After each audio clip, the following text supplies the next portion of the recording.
Halo Sobat Rebaner, kembali lagi. Gimana? Masih makan dengan lauk tempe dan juga tahu? Hahaha. Tenang, walaupun makan tempe dan juga tahu, kalian harus tetap bersyukur atas nikmat yang diberikan Tuhan kepada kita. Karena di bawah kita masih banyak orang yang tidak bisa makan lauk, tahu, dan juga tempe. Pada kesempatan kali ini, saya akan merangkum cerita yang berjudul Fake Back to School. Film yang diperankan oleh kakak saya ini yang bernama Stephen Chow. Film ini sangat melegenda pada masanya. Langsung saja, daripada tidak penasaran, fokuskan satu pikiran dengan satu tujuan dan mari kita katakan bersama-sama 1, 2, 3. Film akan diawali dengan diperlihatkan seorang polisi yang bernama Chow Sing Sing. Ini dia orangnya. Saat ini ia sedang menjalankan misi untuk menyelamatkan Sandra yang berada di rumah kosong.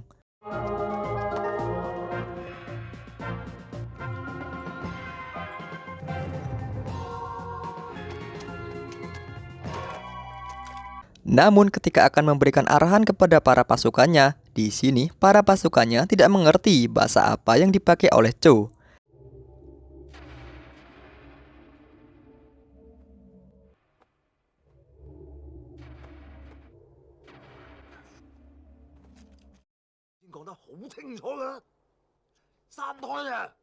Sehingga Chow harus melawan para prajurit itu sendirian.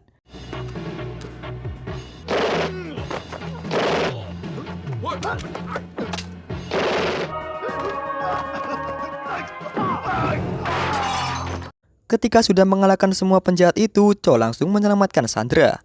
Namun ternyata misi itu adalah tugas yang diberikan oleh Chow untuk latihan percobaan saja, karena Chow akan dipromosikan menjadi komisaris.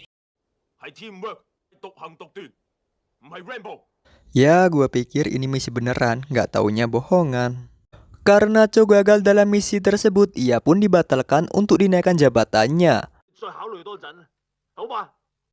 Oleh karena itu, ia diberikan tugas baru, yaitu untuk memata-matai sekolahan yang dicurigai ada salah satu orang yang mengambil pistol dari bos polisi. Namun pada awalnya Chow menolaknya. Namun karena sang atasan mengatakan apabila Chow tidak ingin mengikuti misi tersebut, maka ia akan dikeluarkan. Dan akhirnya Chow pun mau menerima misi tersebut. Keesokan harinya, Chow pun langsung datang ke sekolahan untuk menjalankan misinya. Baru saja sampai di gerbang, di sini Chow melihat peraturan yang sangat banyak sekali, seperti hutangnya kepada ibu-ibu warung. Chow pun langsung datang ke kepala sekolah. Namun di saat kepala sekolah sedang menjelaskan peraturan di sekolah, Chow malah menangkap nyamuk. Nih murid gak ada adab lah. Setelah diberitahu peraturan oleh kepala sekolah, Chow pun langsung pergi ke kelasnya. Namun ketika ada seorang guru yang menjelaskan tentang mata pelajaran, di sini Chow malah melamun. Dan tiba-tiba di saat Chow sedang melamun tentang kebahagiaan yang ada di pikirannya, tiba-tiba ada penghapus yang melayang di depan muka Chow.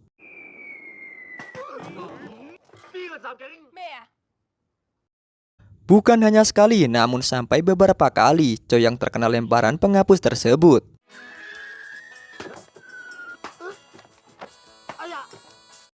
Dan karena Chow sering melamun dalam kelasnya, ketika ia disuruh maju oleh sang guru untuk menjawab soal tersebut, ia tidak mampu menjawab soal itu. Suatu hari di kelas kimia, di sini Chow dipanggil oleh guru kimia yang pikun. Namun di saat itu ada seorang siswa yang bernama Wong yang menertawakan Chow dengan sangat keras dan ia pun disuruh gurunya untuk maju ke depan juga. Karena sang guru sudah pikun, ia pun lupa telah mencampurkan cairan yang mudah meledak dan inilah yang terjadi.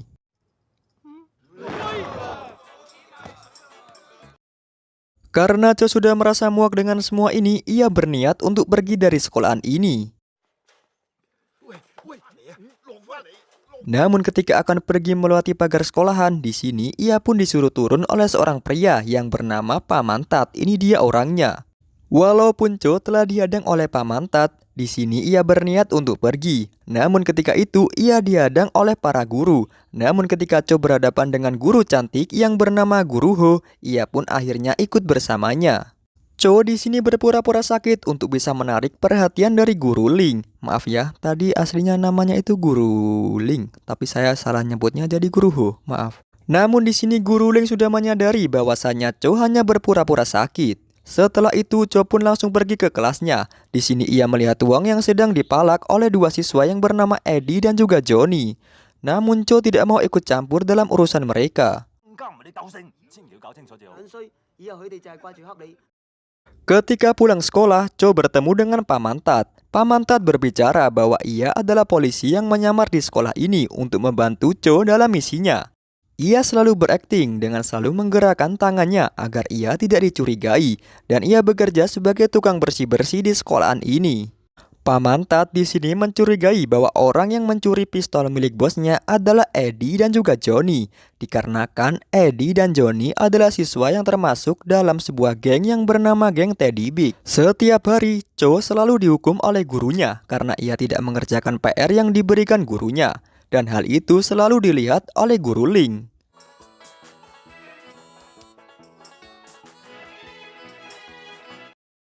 Hingga suatu ketika Cho sedang dihukum, ia diledek oleh Johnny dan inilah yang terjadi.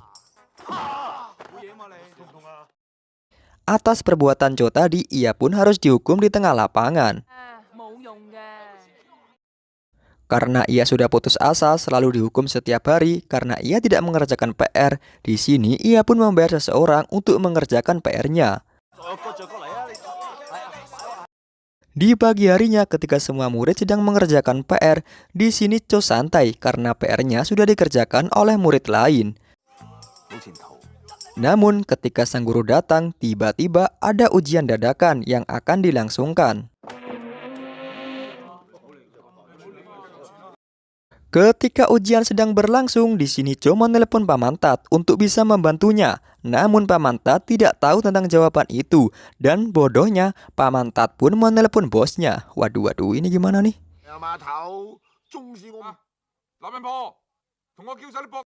Namun ketika akan memberikan jawaban kepada Cho, ia didatangi oleh guru dan ia disuruh membersihkan toilet sehingga Cho kebingungan lagi. Cho yang melihat Wang sedang menyontek buku yang berada di pahanya, ia pun mengikuti aksi Wang. Namun ketika sedang asik menyontek, tiba-tiba bukunya pun jatuh dan ia dibawa oleh gurunya ke kepala sekolah. Kepala sekolah berbicara bahwa ia harus membawa orang tuanya untuk datang ke sekolahan. Namun Cho menjawab bahwasannya ia tidak mempunyai keluarga sama sekali. Kepala sekolah pun mengecek berkas milik Cho dan melihat bahwasannya ayah Cho adalah Pak Mantat. Karena Pak Mantat adalah bawahannya Cho, di sini Pak Mantat mengiyakan apa kata kepala sekolah. Namun karena Cho takut identitasnya diketahui oleh orang lain, ia pun memperbolehkan Pak Mantat untuk memukulinya. Namun ternyata Pak Mantat melakukannya dengan sangat berlebihan.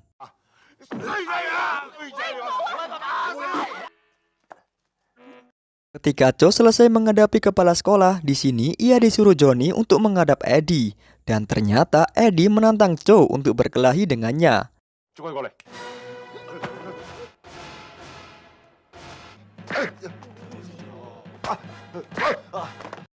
Karena kemenangan Cho, di sini ia menjadi ketua di geng sekolah ini. Singkat cerita, Cho belajar mata pelajaran bersama Guru Ling, sehingga ia bisa menjawab pertanyaan yang diberikan di papan tulis.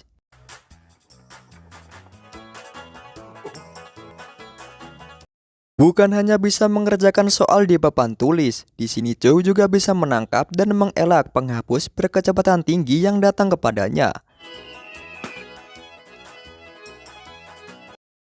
Karena Eddie kalah dengan Cho, ia pun menghadap kepada ketua geng Teddy Big. Dan mereka pun akan berkelahi. Tiba-tiba datanglah seorang polisi yang bernama Hendro, ini dia orangnya. Dan ternyata Hendro ini adalah pacar dari Guru Ling. Ia datang untuk mengajak Guru Ling makan malam. Hendro menyuruh Guru Ling untuk menjauhi Cho, karena Cho adalah murid yang sekarang menjadi ketua di sebuah geng sekolahan yang bernama geng Sing Sing. Apa anda nih, geng kok namanya geng Sing Sing? Yang bagus kayak lah, geng apa kayak, geng apa kayak? Ini mah geng Sing Sing, apa anda? Keesokan harinya, ketika semua murid tengah berkumpul di halaman sekolahan, di sini mereka diserang oleh geng Teddy Big.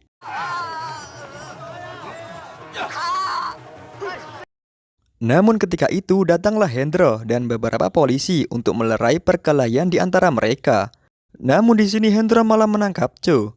Cho dibawa ke kantor polisi dan ia pun dipukuli di sana. Namun beruntungnya Guru Ling datang untuk melerai mereka.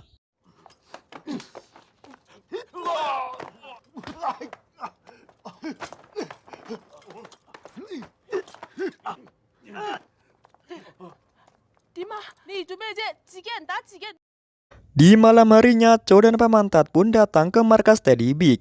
Mereka menemukan senjata laras panjang dan juga pistol milik bosnya. Tanpa berpikir panjang, Cho pun langsung membawa semua senjata kepada bosnya.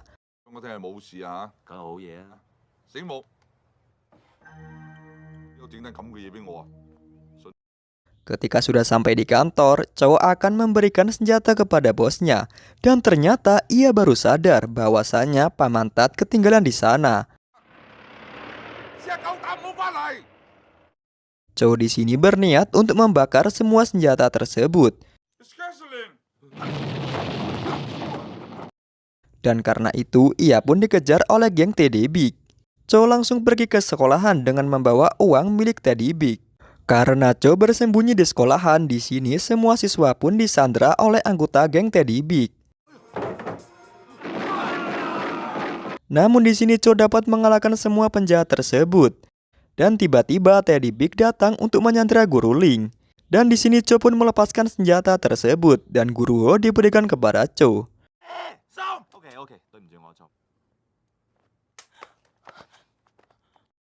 Lalu datanglah Pamantat yang mengancam Teddy Big. Namun ketika ia akan membakar uang itu, ia tidak punya korek. Dan tiba-tiba datanglah bos Cho. Di sini sang bos mampu mengalahkan semua penjahat tersebut. Namun ketika berhadapan dengan Teddy Big, Cho yang melihat itu pun langsung menyerang Teddy Big dengan melempar pistol ke kepalanya.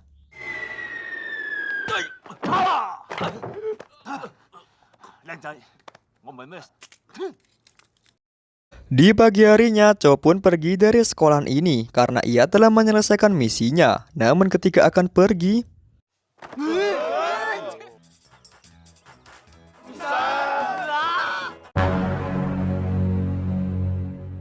dan film pun tamat. Itulah film yang dapat saya rangkum. Pesan pada film ini adalah belajarlah yang serius agar engkau dapat menjawab pertanyaan dari ibu guru. Dan agar setiap hari engkau tidak dilempari dengan penghapus yang berkecepatan tinggi. Dan jangan lupa klik tombol like dan subscribe untuk membantu channel ini berkembang. Terima kasih telah menonton dan sampai jumpa. Mohon maaf apabila pada saat saya membuat video ini terdapat suara burung dan juga suara lalu lalang dari sepeda motor.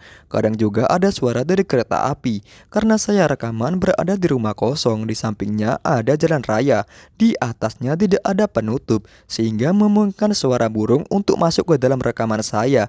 Mohon maaf apabila Anda terganggu dengan pendengaran Anda karena suara pada rekaman ini yang bercampur aduk. Doakan saya agar saya segera mendapatkan gajian dari YouTube untuk segera bisa membuat studio agar kalian bisa nyaman dalam melihat konten saya. Jangan lupa